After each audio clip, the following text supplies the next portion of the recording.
to the hay, all you sports fans out there in the tubosphere, to you, the individuals part of the collective.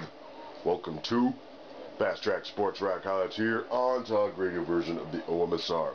I'm your brief but concise host, Will, the alternative ESPN Sports Thrill. Talking briefly and concisely, final Super Bowl post-game analysis,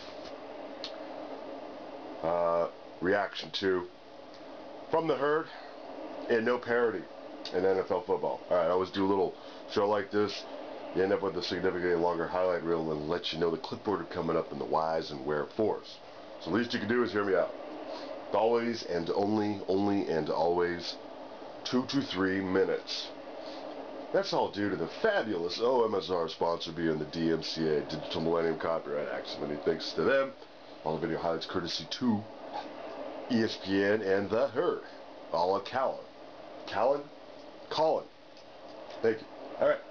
So he's talking about there's no parity in the NFL. And his simple solution is coach, quarterback. This is one time I'm going to have to disagree with Colin. And I like Colin, and that's why I've been profiling him for a while here on the Monday morning quarterbacking segment playlist on the OMSR. Because it's kind of the same approach and attitude that I take at times. I tend to try to be a little more diplomatic in what I'm saying. But this notion that that's all it takes, it's like you could think of the great quarterbacks now. They didn't start out so well, necessarily their first year. Call it Geno Smith, bad quarterback, New York Jets. Did you watch him at West Virginia? When West Virginia was playing lots of good competition to boot and blowing them out? And things of this nature. You know, you can look at, he's talking about like the Andrew Luck quarterback model, Colin Kaepernick, whatnot. You know, Indianapolis was having issues with their offensive line this year. Football is a team sport, for sure. That sounds so simple. I mean, I know you guys know that. We all agree to that. Basketball, you could get that one guy or two and build a team around.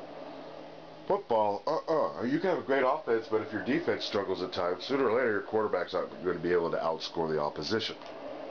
So I think you really oversimplified that. He's been on this kick lately about, you know, quarterbacks in the NFL.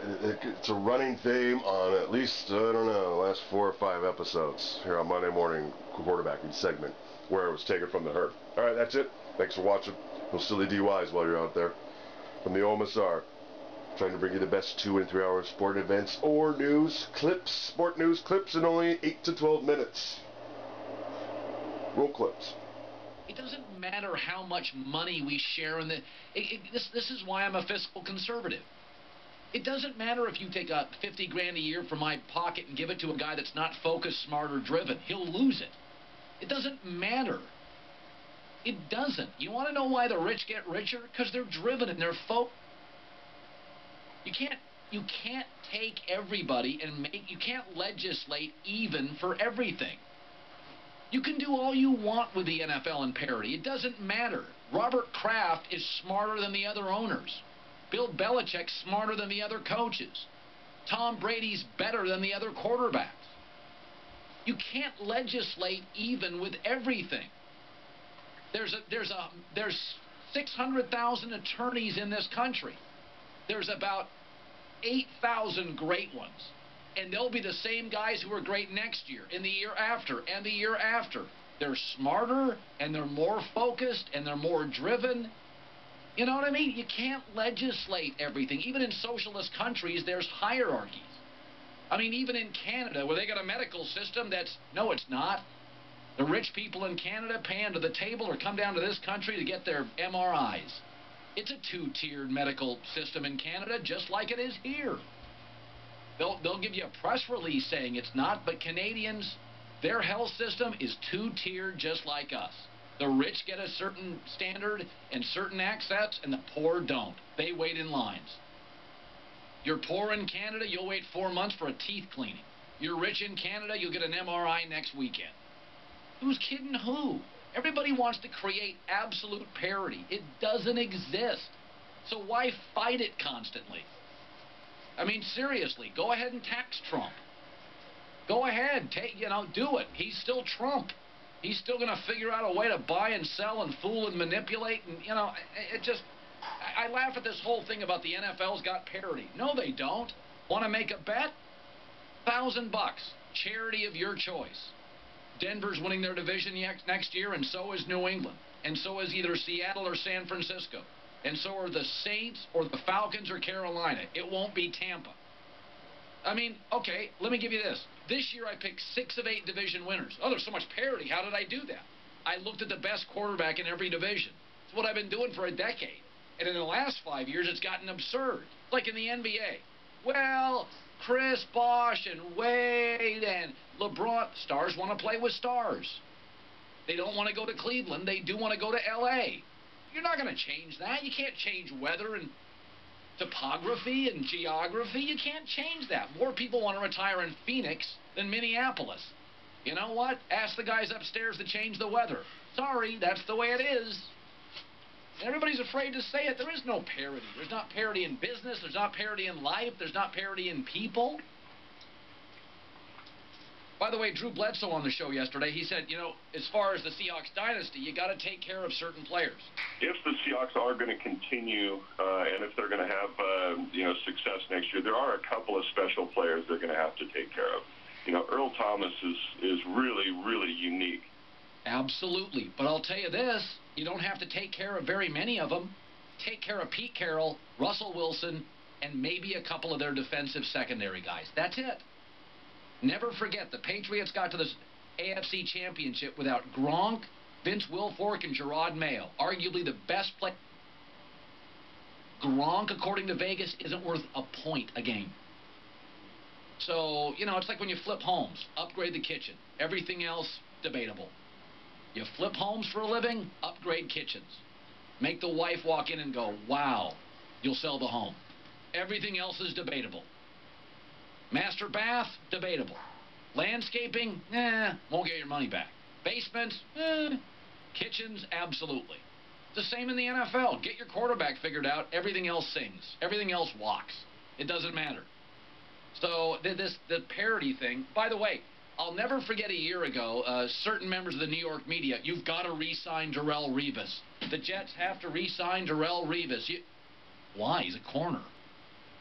You got to go find a good quarterback. By the way, Tampa got Darrelle Revis, worst team in their division. That's why I always laugh at free agency. All these NFL teams, they go crazy on free agents. They're this year. Jimmy Graham of the Saints. That's it. You can have the rest of them. Dan Le Batard had the Eagles owner Jeffrey Lurie on. Remember the Eagles a couple years ago? Big splash, all those free agents. How are the Eagles doing? You know when they got good? When they got a really good, smart, progressive coach who made their current quarterbacks better.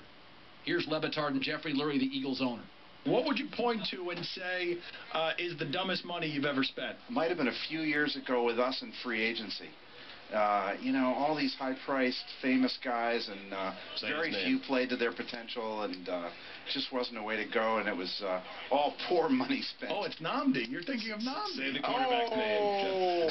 I didn't want to say something. That is what you're thinking of, though. Of course it was. Great guy, not a productive player that year. That's classic NFL. You think you got to pay a lot of guys. No, you don't. Go get a quarterback. Get a coach and a quarterback. Everything else you can figure out as long as you don't ignore college football on Saturdays and can draft fairly well. That's why the parity in the NFL is so overstated. It's just sports mythology. It's like saying March Madness. There's so many upsets in March Madness. No, there aren't. It's just you get one or two the opening weekend and the media goes crazy. There's not that many upsets in college basketball. How many times is a 16 beat a 1 and a 15 beat a 2 and a 14 beat a 3? Not much. It's like 100%, 98%, 88%. Doesn't happen that much. I guarantee you, Syracuse, Duke, Kansas, they're going to be around at the end this year. Arizona, another power. Chris, you're in the herd on the ESPN radio. Chris, go ahead. Thanks for taking my call. Great show. Thanks. What I was just going to say is you're absolutely right. People say they want parity, but look at how many people watch, crappy games that are out there. Like, I'm a Minnesota Vikings fan. People want to take our quarterback in our situation. No one wants to watch that. Well, people say they don't drink. Look at that industry. People don't watch porn. It made $9 billion. People say they don't gamble. Vegas had a $120 million bet. That's 1% of the market. I'll never listen to you. Guy sends me an email 4 days later. That's why I don't read hate mail. It's actually like mail. It's fan mail. It's emotion mail. It's all the same. People say they watch stuff. Ratings tell you what they watch. People tell you what they... I eat right. No, you don't. I see the obesity rates. I see McDonald's. I know what you eat. So you get, when people say they want parity, no, they don't.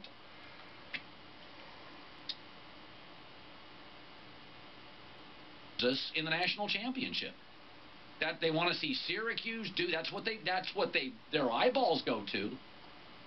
Don't listen to that parody stuff. It's a bunch of hooey. That nobody wants it except for the guy in the small market, and he sends 8,000 emails to a radio show. One guy, 8,000 emails. But that's because the Duke fan has a life. I'm 50. Among my peers, I'm pretty youthful. I've got a little hair left. I work out every day. I eat right. Among 48 to 58-year-old people, my peer group, I look pretty youthful. About once a year, my wife and I will go to a nightclub in Vegas or Miami. I look old.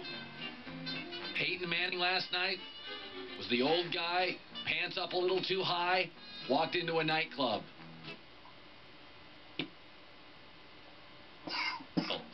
When I go to a Vegas or a Miami nightclub once a year, wow, things are moving a little fast for me. I think I'm going to pull up my Dockers another 2 inches. You know, the other thing is that you never get credit in life for the mistakes you avoid. Like parents with good judgment and common sense, they don't give plaques to those parents. But those keep your kids out of trouble. Like you're at a bar and you probably had too much and you decide and you don't tell anybody, I'm going to stay another 40 minutes in here, have a sandwich, sober up. They don't hand out plaques for common sense and good judgment. They hand out tickets for the 2.2 40 minutes later on the stretcher road. Big games. Everybody's tight, right? It's like a big wedding. You know, the bride and the groom are nervous without overbearing parents. The parents can make it worse. Everybody's nervous at a wedding, especially your first. By your 8th, forget it. Everybody's sloshed. Open bar.